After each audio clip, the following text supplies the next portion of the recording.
Hi நண்பர் நண்பீஸ். Government employees teachers மத்தியில் கடந்த சில மாதமாகவே பார்த்தீங்கன்னா ஒரு பெரிய விவாதம் ஓடிட்டு இருக்கு.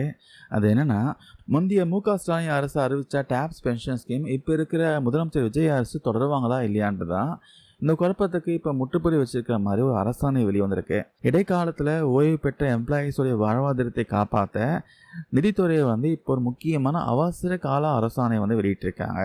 இனிமேல் உங்களுக்கு எவ்வளோ பென்ஷன் வரப்போகுது, யார் யாருக்கெல்லாம் இந்த காசு கிடைக்கும், இந்த டேப்ஸ் திட்டத்தோட முழு விவரத்தையும் இந்த வீடியோவில் சிம்பிளாக பார்க்கலாம். முதல்ல இந்த கதையோடைய ஒரு பேக்ரவுண்ட் சுருக்கமாக பார்த்துடலாம்.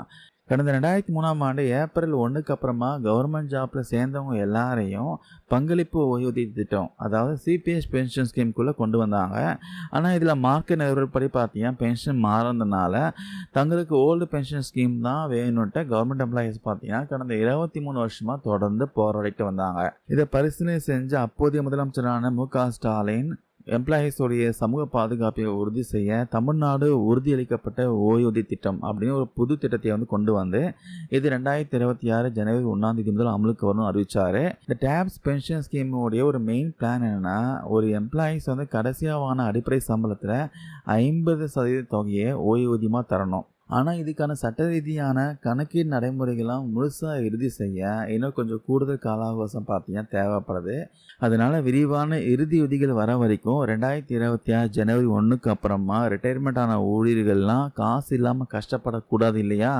அவங்களுடைய வாழ்வாதாரத்துக்காக இப்போ நிதித்துறை பார்த்தீங்கன்னா அரசாணை எண்ணான 111 இந்த அரசாணை மூலமாக தற்காலிக இடைக்கால நிவாரணம் கொடுப்பனவு வழங்க சொல்லி உத்தரவு போட்டிருக்காங்க. யாருக்கெல்லாம் இந்த இடைக்கால பென்ஷன் கிடைக்கும் பார்த்தீங்கன்னா தகுதி வரம்புகள் இருக்குது. 1/4/2003க்கு அப்புறமா வழக்கமான ஊதிய விதத்தில் மாநில அரசு பணியில் சேர்ந்து சிபிஎஸ் இடத்துல இருந்திருக்கணும். 1/1/2026 அன்னைக்கு பணியில் நீடிச்சு அதுக்கப்புறமா வயது முதிர்வு காரணமாக ஓய்வு பெற்றிருக்கணும். குறைஞ்சபட்சம் 10 வருஷம் பார்த்தீங்கன்னா தகுதி வாய்ந்த பணிக்காலத்தை முடிச்சிருக்கணும்.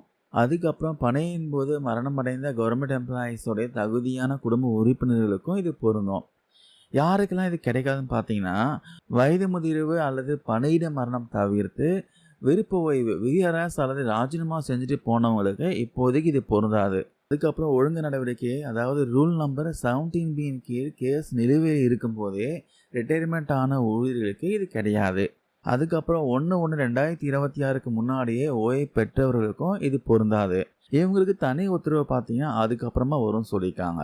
அதுக்கப்புறம் இந்த இடைக்கால ஓய்வூதியம் எப்படி கணக்கிடப்படும் கேட்டிங்கன்னா, ஓய்வு பெற்ற ஊழியர்களுக்கு நீங்கள் கடைசியாவான அடிப்படை சம்பளத்தில் 30% அல்லது 10,000 ரூபாய், இந்த ரெண்டுத்தில் எது அதிகமோ அதுதான் உங்கள் இடைக்கால பென்ஷனாக கிடைக்கும்.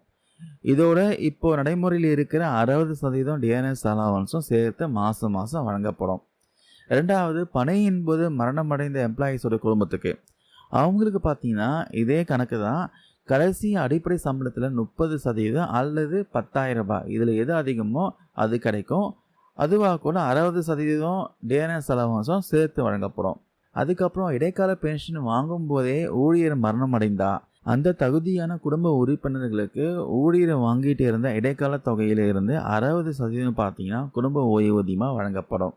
அதுக்கப்புறம் தகுதியான குடும்ப உறுப்பினர்னா யாருன்னா, மனைவி அல்லது கணவர், 25 வயசுக்குட்பட்ட மகன்கள், அதுக்கப்புறம் திருமணமாகாத மகள்கள், வயது வரம்பே இல்லாமல் வாழ்நாள் முழுவதும் சுயமாக உழைக்க முடியாத மாற்றுத்திறனாளி பிள்ளைகள், 25 வயசுக்கு மேலாகியும் திருமணமாகாத, அதுக்கப்புறம் விதவியான அல்லது டைவர்ஸ் பெற்ற மகள்கள் அரசின் வருமான வரம்புக்கு உட்பட்டு, ஸோ இவங்களுக்கெல்லாம் கிடைக்கும்.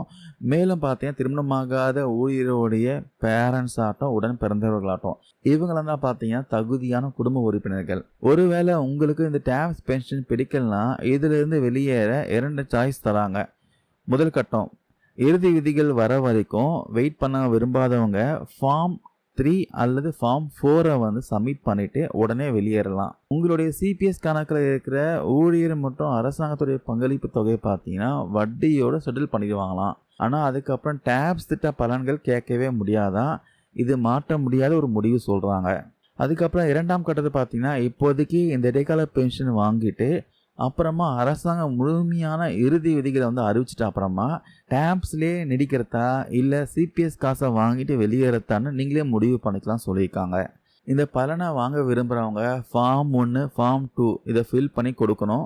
ஏற்கனவே ஓய்வு பெற்றவங்களாகட்டும், இல்லை மரணம் அடைந்த குடும்பத்தினராகட்டும், இந்த அரசாணையை 60 நாட்களுக்குள்ளே கொடுக்கணும். இனிமேல் ரிட்டையர்மெண்ட் ஆக போகிறவங்க ரிட்டையர்மெண்ட் ஆன தேதியிலிருந்து 60 நாட்களுக்குள்ளே கொடுக்கணும்னு சொல்லியிருக்காங்க. நீங்கள் விடுபட்ட தேதியிலிருந்து நிலுவைத் தொகையோட இந்த காசு பார்த்தீங்கன்னா கைக்கு வரும் சொல்லியிருக்காங்க. டேப்ஸ் இறுதி விதிகள் வந்ததும் இந்த இடைக்கால காசை வச்சு ஃபைனல் செட்டில்மெண்ட்டில் சரி பண்ணிடுவாங்க. ஏதாச்சும் வித்தியாசம் இருந்தால் அரியர்ஸா அல்லது ரெக்கவரியாக வட்டியோட பார்த்தீங்கன்னா அட்ஜஸ்ட் பண்ணிடுவாங்க.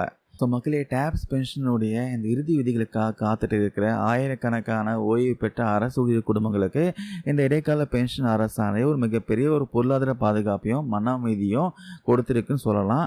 முன்னாள் முதலமைச்சர் ஸ்டாலின் கொண்டு வந்த இந்த டேப்ஸ் திட்டத்தை தற்போதைய முதலமைச்சர் விஜய் அரசு பார்த்தீங்கன்னா இடைக்கால அரசாணை மூலமாக தொய்வில்லாமல் நகர்த்தி வச்சிருக்க இந்த அதிரடி நடவடிக்கையை பற்றி நீங்கள் என்ன நினைக்கிறீங்க? முதலமைச்சர் விஜய் வாக்குறுதி கொடுத்த மாதிரி ஓல்டு பென்ஷன் ஸ்கீம் பரிசீலிப்பாரா, இல்லை டேப்ஸ் பென்ஷன் ஸ்கீமில் ஏதாச்சும் ஒரு சேஞ்சஸ் பண்ணி கொண்டு வருவாரா? உங்களுடைய கருத்துக்களை மறக்காம கீழே கமெண்ட்ஸாக பதிவு பண்ணுங்கள்.